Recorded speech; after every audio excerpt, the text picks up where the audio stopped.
It's just fabulous to see everybody still so energized and excited to be here. And I just wanted to announce a couple of things before we get into sort of the morning and then into this fabulous awards ceremony this morning. First of all, I think from all of us, an enormous thank you to our poster presenters from yesterday. That just made for such an informative, wonderful round.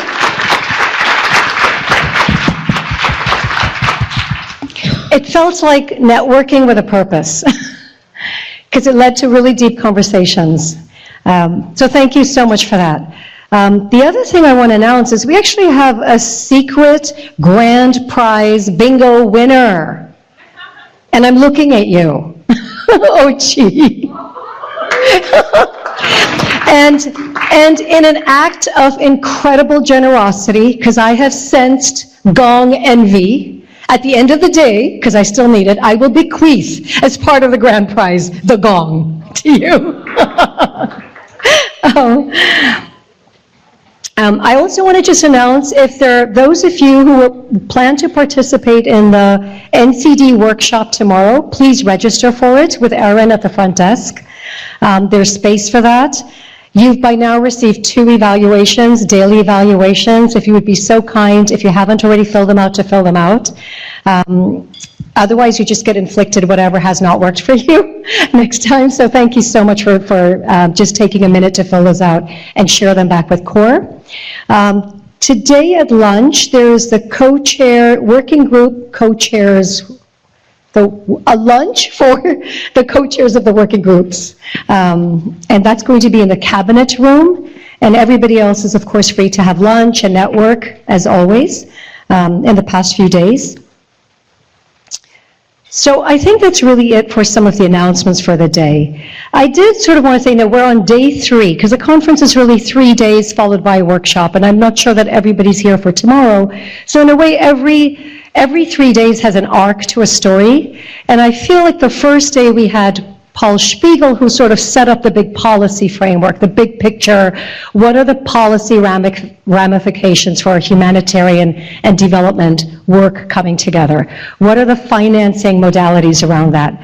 He gave us hope, but he also gave us caution about not underestimating the complexity, the challenges, the mindsets needed, the bureaucratic mindset shifts needed.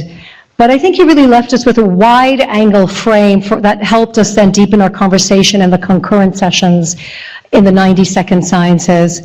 Yesterday, I feel like we just hit the ground with the plenary session, because it's something real, it's in the news, we're watching it, we're seeing the horrors that are coming out of this, we're seeing some of the elements of hope on the response.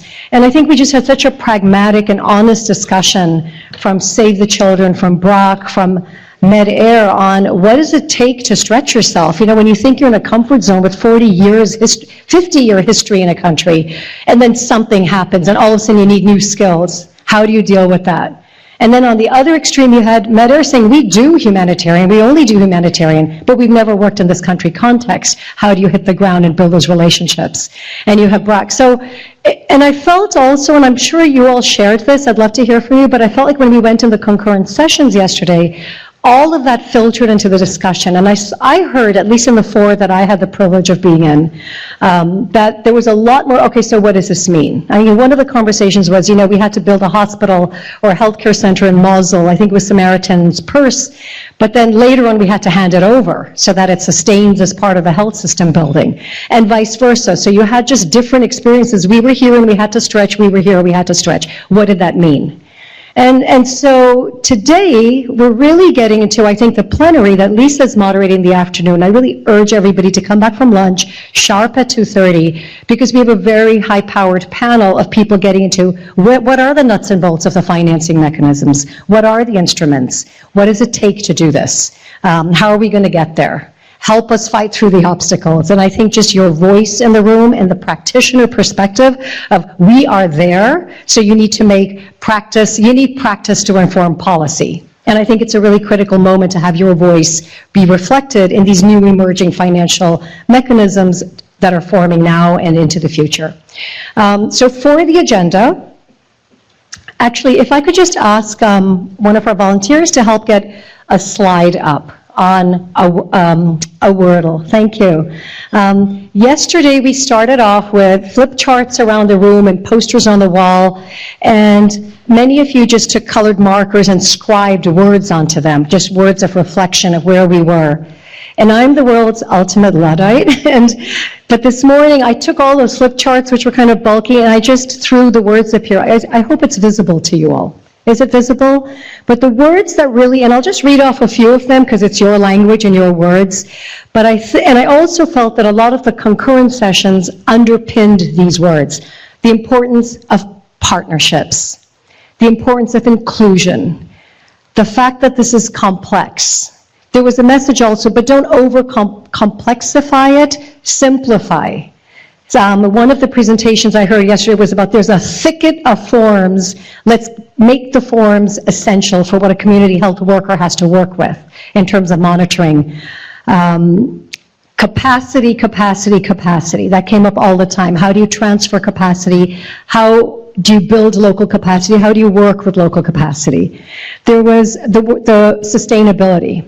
When you're humanitarian and you come in on emergency relief, how do you leave a footprint that lasts, and that's part of the local ecosystem you're working within?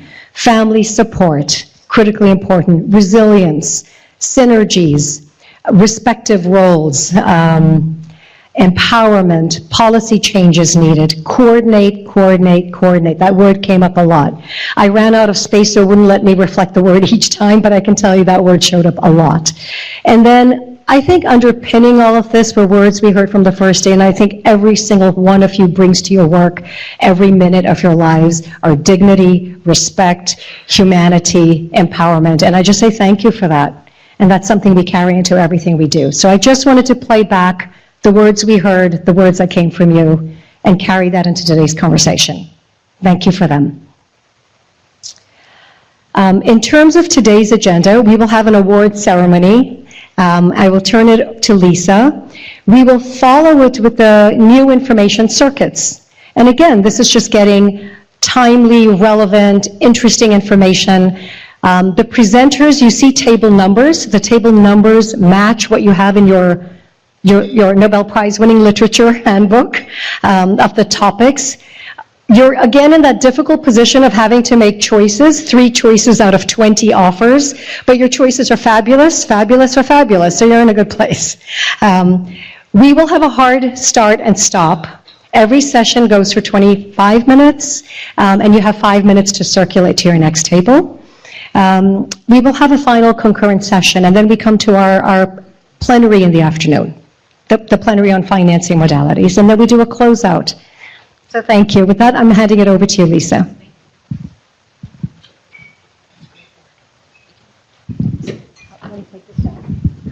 That's okay. Yeah? Okay.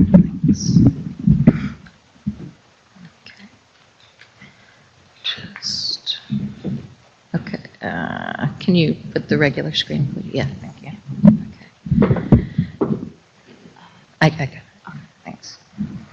Okay. Good morning. So one of the highlights of the core group Global Health Practitioner Conferences is the recognition award for the Dory Storm's Child Survival Recognition Award. And this award is presented to someone, a person or persons that demonstrates leadership, commitment, and courage throughout their career. And someone that has been helping NGOs have an impact on effectively implementing programs at the ground level to end child deaths. And notice how I said end child deaths. It's not prevent child deaths for a core group, because we want to end child deaths.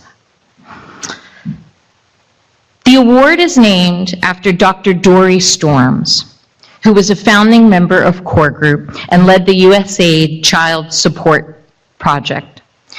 And this award is especially meaningful as it is awarded by peers. So many of you here voted for this year's award winner.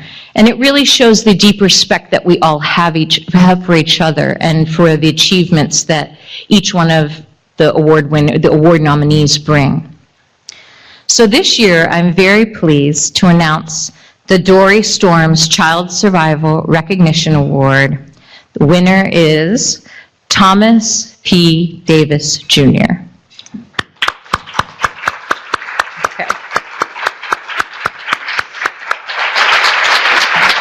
And I'm going to read a little bit about, well, Tom, you can have a seat. I'm going to read a bit about from his nomination and a little bit about Tom. So for those of you that don't know him and his commitment over the past 20 years to core group and 30 years in his career, he's worked for more than 3 decades of experience supporting community-based programs of 34 organizations in underserved communities in 27 countries in Latin America, Africa, and Asia. And he's currently the global sector lead for sustainable health at World Vision based in Geneva. Tom has led a multi-sectorial team of development professionals to create and roll out global evidence-based community practices. And you might, for those of you that are younger in the room and have heard of some of these stellar models like the barrier analysis methodology, local determinants of malnutrition methodology, the cascade group model, and he is a co-pioneer of the care group model. This man right here is the one that helped develop these and implement them and scale them around the world. So that's pretty fantastic, right? One of his nominators, Dr. Henry Perry, sums up Tom's achievements. I think, and these are Henry's words, I won't use voices. I think it would be important to highlight the mentorship role that Tom has played for so many core group members, including me, Henry Perry. His deep compassion for underserved mothers and children in poor countries that has called him to his career in global health, his quick and innovative mind that has led to stronger child survival programs, his management skills that have enabled him to produce the very best in child survival programming, and his leadership skills that have inspired all who have worked with him. These are the wonderful characteristics that have made Tom our Dory Storms Award winner in 2018. And just to name a couple more achievements. He led the implementation, and this is Henry again, of what I consider to be the best USAID-supported PVO child survival project in Mozambique, which reached over 1 million people with extraordinary results. He's been a true champion of the care group approach, sharing the methodology and its advantages to other NGOs around the world. He's the original developer of the barrier analysis methodology, and now it is used by programs throughout the world to tailor health education messages for optimal effectiveness. He's a skilled trainer, a social behavior change expert, and he's been one of Core Group's most dynamic and valuable members, serving as a member of the board of directors from 2003 to 2010, and he was chairperson from 2005 to 2010. He's been a member of the M&E working group, social behavior working group, and the quality improvement working group when there was one. Tom's provided programmatic leadership, and he's really been a dynamic force for obtaining grants for numerous organizations. He's been a mentor for dozens of members, and he's co-authored many, many publications and peer-reviewed articles. The inspiration, leadership, and programmatic expertise that Tom has given throughout his career are truly exceptional. And that is from Henry Perry. For me personally, I feel very grateful and honored to be able to give this award to Tom. When I started 2 years ago at Core Group, he was one of the first people that was really a champion for Core Group. And he came to me, and he was always offering great solutions, opportunities, and in a way not saying, Lisa, you need to do this. But he would say, here, let's try to get Core, let's try to work together to try to move Core forward. So thank you, Tom. So please join me once again in congratulating Tom Davis on his achievements as the 2018 Dory Storms Child Survival Award winner. And I'll hand you the award.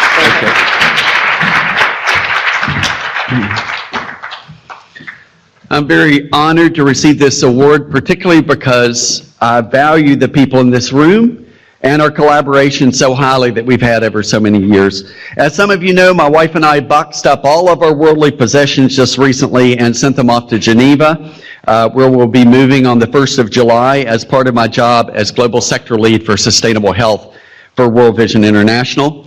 I started in that position back in December, but I was able to participate and deliver a statement at the World Health Assembly 2 weeks ago. And this new position will give me great opportunities for influence and impact, and I really think my work as a chairman of the core group board, a working group leader, and a member of core group since its early days have prepared me well for that opportunity. This is a great place to grow your skills, to learn how to effectively collaborate with people, and I'm just so grateful to all of you and the core group in general for helping make that happen. So my work in child survival was originally motivated by two things. One was a speech I heard back in 1983 in Haiti by Dr. John Rody of UNICEF. I think at that point he might have been with Management Sciences for Health, who became a key advisor and friend to Jim Grant, who started the child survival revolution 1 year earlier in 1982. And I knew after hearing that speech that I was supposed to work in public health. It was a riveting speech, and later I read in James Grant's memoir, he said it was Dr. John Rody that he heard him give a speech and said, we have to change things at UNICEF. We have to launch this. So it's amazing the power that our words can have with others. Also, as a person of faith, shortly after that talk, I read in Isaiah 65:20 in my Bible what many of us of different faiths and of no particular faith now believe, that one day no more children will die and that preventable deaths will end. For many of, if not most of us in this room, this work that we do is more than a job. It's really a calling to eliminate these preventable deaths. I developed the barrier analysis methodology back in 1990 while working in the Dominican Republic. And I think it's a great story of how we work as a community of practice and how each of our promising ideas that we have can come to fruition in the core group. They can expand, can be changed, can be scaled up. I first developed it as a way to put in practice some of the behavioral theory that I learned while I was at UNC Chapel Hill, a School of Public Health. But it really didn't begin to take off. It kind of lay dormant a bit. We used it some in Food for the Hungry, but it didn't really take off until the core group offered Food for the Hungry a grant. It was those Diffusions of Innovations grants that started a lot of the great models that we have now, that we could publish the manual on it. Then a smaller group of us in CORE made it an integral part of the Designing for Behavior Change framework, but it really couldn't have scaled to where it is now in use in 1/3 of all developing countries, without the hard work and creativity of Bonnie Kittle, Mary DeCoster, and some of the others sitting in this room. Bonnie created many new manuals on the barrier analysis method, trained thousands of practitioners throughout the world, and my close friend and colleague Mary DeCoster conducted workshops on her own on DBC and barrier analysis in her role as senior program specialist for behavior change with the TOPS project, something she took over after I left TOPS and started working elsewhere. Many of you adopted the method, trained others, and have used it for purposes and places that I never envisioned when I first created it. And as for many things in CORE, we did it together. Barrier analysis is just one tool that we should be using with formative research. I try to remind people of that. There are a lot of other great tools that we have in our toolkit, but I do think it is one that's been helpful in a lot of the fields where we work. The care group approach has a similar history. It was a great idea of Dr. Peter Ernst and Muriel Elmer at World Relief back in 1995, but it probably would just be a footnote in history if it wasn't for the open-handedness of people like Dr. Ernst and Melanie Morrow, who graciously trained others in the approach, including me. 2 years after the inception of the model, when I was working with Food for the Hungry in Mozambique, we co-pioneered and adopted the model for a food security project after receiving training in Mozambique from World Relief. And we reduced stunting by 1/4 and reduced severe stunting by 1/2. And that was by using care groups, no food supplementation at all. So I became a huge believer in what we could accomplish through a volunteer-driven strategy. And I want to make sure that we continue to do that we promote, yes, paid community health workers, but if you have work that needs to be done less than about 8 hours a week, consider volunteers. They can be very influential and persuasive. And I explained some of the ways that the core group championed the care group approach back at our last meeting. While I was with FH in 2005, we figured out a way to drive down the cost of the model, which was then about $4 to $6, and we brought it to under $3 per beneficiary. We did that using care groups in a population of more than 1 million people, and we lowered child deaths by 36% and lowered malnutrition by about 30% at a cost of only $441 per life saved, which was about 1/3 of the cost per life saved of child survival projects at the time. And then beginning in 2008, Concern Worldwide showed that a Minister of Health in Burundi could adopt the model and use it just as effectively as PVOs, which put it on the pathway to scale up, and now it appears to be scaling up in places like Malawi. And as many of us who were using care groups got the word out, published on the strategy, and presented on it in national and international forums, it expanded to more and more countries. This kind of lateral scale up, I think, is wonderful to see. And then in 2015, several of us published a paper showing that care groups and child survival projects were achieving double the behavior change of other methods and 53% better estimated reductions in child deaths when you compared them with other child survival projects in the same country and at the same time. So it was really a leap in performance. I think that we now need to leverage the impressive results we've seen with care groups by using the approach across sectors, not just in health, nutrition, and WASH, but also in education, child protection, and other sectors. I think that we should come up with a set of multi-sectoral models and tweaks to the care group approach now that will allow us to holistically address all aspects of the nurturing care framework. And then we should test that approach. So if you're interested in doing that with World Vision, please let me know. I think that we could make a lot happen in these other sectors using a similar approach. However, we can't rest on these laurels. We're privileged to have seen so much progress on maternal and child deaths over the past few decades. I mean, how many people in the world get to see so much good come from their work? From their hard work. We're so fortunate and blessed. I think about people working in climate change and how, every turn they're being shut down in terms of what they can do, and they know it's a terrible problem, it's getting worse. Meanwhile, we're seeing like child deaths being cut in half, maternal deaths plummeting, so much good coming out of the work we're doing. And I think we're very fortunate for that. But there's still a lot of unaddressed things, too many unaddressed and underaddressed issues. There's a lot left to do, and I wanted to talk a little bit about that. One major issue we need to address now is violence against children. The first 2 verbal autopsies I did in Bolivia, this was back with Cure Americas Global, a great organization, about 20 years ago. They were of children who died due to neglect and violence. I was expecting to see maybe a pneumonial death, a diarrhea death. Instead, the first 2 that I saw were around violence against children. And one, the parents of a child with a club foot deemed that the child did not warrant medical services, and they refused all care despite all the visits of the community health workers and others to convince the parents, we need to feed this child, we need to offer care to this child. And so that child died of malnutrition. They believed, and many in the community believed, that God wanted that one to die. God did not want that one to die. And another, the parents got so drunk that they forgot about their child sleeping in bed, and they passed out on top of the child, smothering the child. And I remember talking to the staff, and they wanted to list that as an accident. And I said, that is not an accident. That's alcohol-related trauma. You need some other term for this, but this is something preventable. We can help to treat alcoholism. We can help to prevent this sort of death.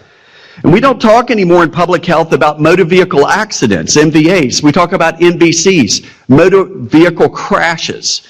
And the reason we do that is because how we frame things, as whether they're accidents or not, gives us a sense of what we can actually make happen.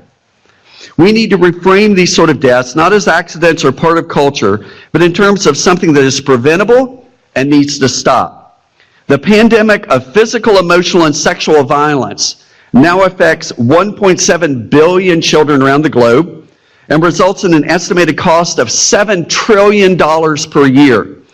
Child marriage, child labor, and child trafficking rob children of their childhoods, their dignity, their human rights, and their God-given potential. And if this level of violence against children continues, we risk jeopardizing our progress and losing investments made in child survival and development. All this hard work we've done, not achieving the targets of the WHO's global strategy, and not realizing the dream of universal health coverage. World Vision's It Takes a World to End Violence Against Children campaign is igniting movements of people around the world committed to keeping children safe from harm. And its name reflects the fact that one person, one group, one organization cannot solve this problem alone. We all need to work together on this, as we've worked successfully on so many other issues, methods, tools, and so I think that Core Group can take this on as a group. We need to integrate the issue of violence against children into health policies and plans. We need to leverage ongoing health promotion programs to change harmful social and cultural norms on violence against children. And we also need to collect regular data on violence against children so that we'll know what's happening. Often the first step is just reminding yourself how much of a problem it is. Ending violence against children is possible, but we'll take our research, our intervention, and our leadership. And I'm hoping this will be a future Core Group meeting theme, and I think that many of us in this room will begin giving it a lot more attention. We also need to move beyond child survival. I was at the launch of WHO's new Nurturing Care Framework 2 weeks ago in Geneva with my lovely wife, and I'm so glad that a more comprehensive focus is now being promoted globally on helping children to not just to survive, but to thrive and to be transformed as we move from the MDGs to the Sustainable Development Goals.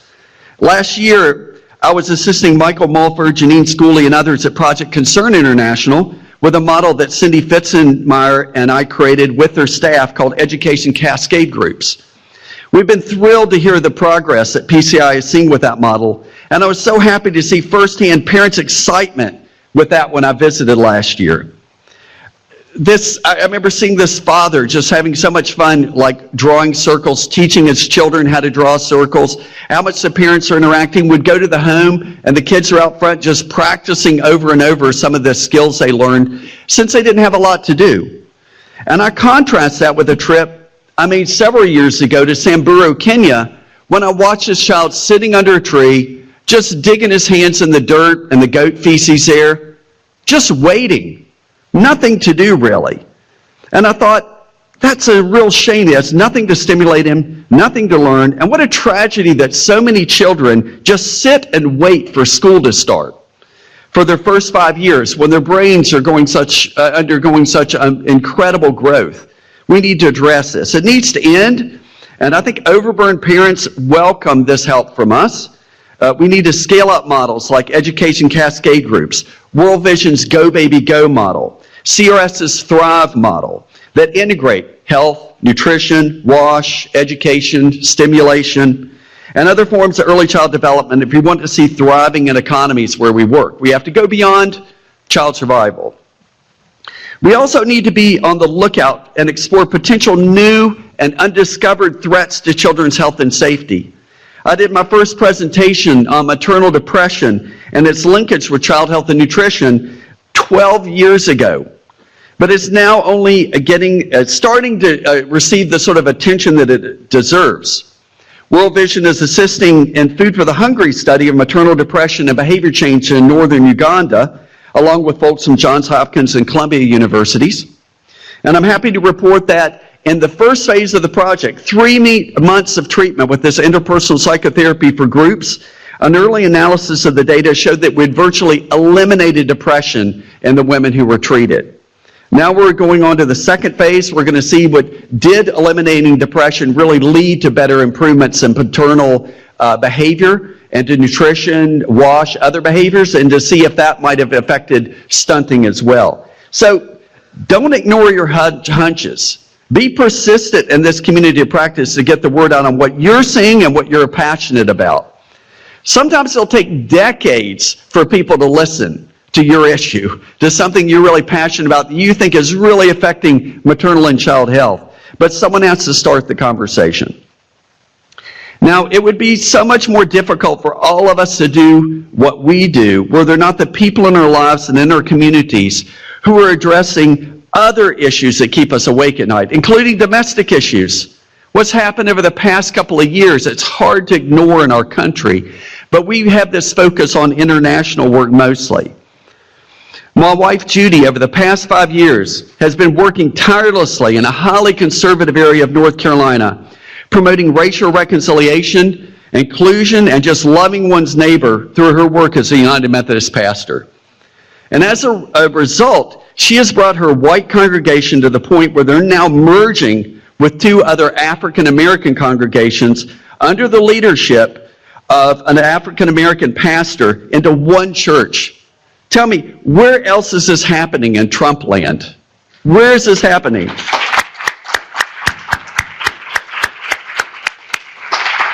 She's incredible, and for those who are dealing with issues on the home front like Judy, so that we can do our work overseas and not have to worry as much, I think they deserve our honor and praise. And about 15 years ago, my wife Judy told me that she was having a calling to the ministry and leaving her work in pediatric physical therapy, where she started a community-based rehab project in Dominican Republic that's still going today, about 30 years later. And it would require multiple moves, and I said, great, let's go. And just recently, when I was offered this role in World Vision International that required a move to Geneva, leaving our home in North Carolina, where we've been for 25 years in different places, she said, great, let's go.